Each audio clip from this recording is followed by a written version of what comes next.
Hello everyone. I wanted to welcome you and to give this very short class or teaching just about props and some tips about what you may want to have within reach, especially if you are in a very small space, if you don't have many traditional yoga props, which is not a problem, either because you are quarantined, self-quarantined, isolating, or because you don't have the funds for it, or because you're very new to yoga, so you don't have the props. All of that is okay.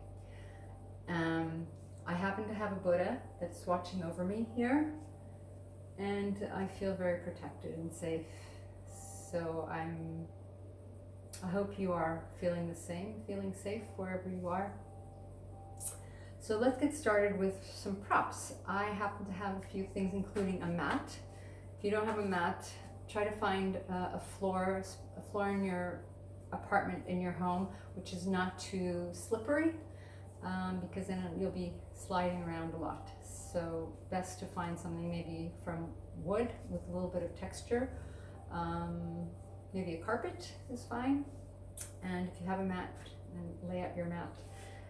And remember, before you start doing any practice of yoga, that it's really important to stay hydrated at all times.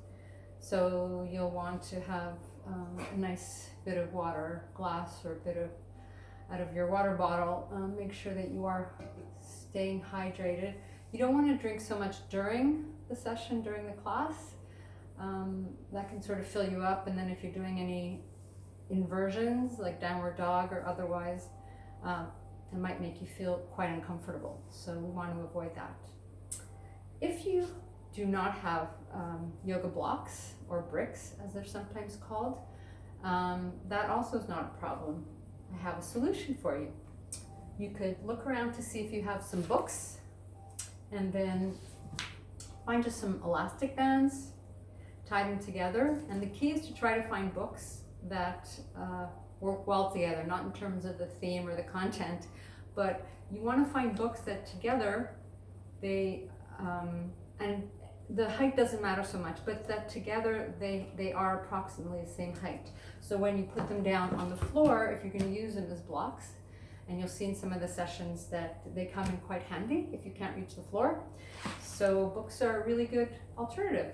So here's a way to make them. Also, another prop that is very often used in yoga is a strap. You do a lot of poses with straps on the sole of your foot, and many other poses are done more easily and help facilitate the pose if you have a strap in hand. And of course, not everybody has a strap. So another perfectly good option to use is just a scarf that you may have sitting around, or a belt. You don't have belts, but have a scarf. So this also could be employed in cases where you don't have a strap, so not a problem for that.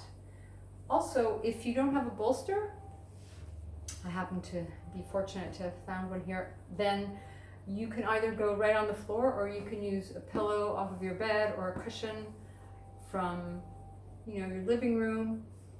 And another option to use, and I didn't bring them over here, but blankets are often used in yoga practice as well. I don't have any thick blankets here, but I was using some towels instead. So you can just fold over some towels and then make sure you wash them afterwards, but you can use those as a substitute for blankets.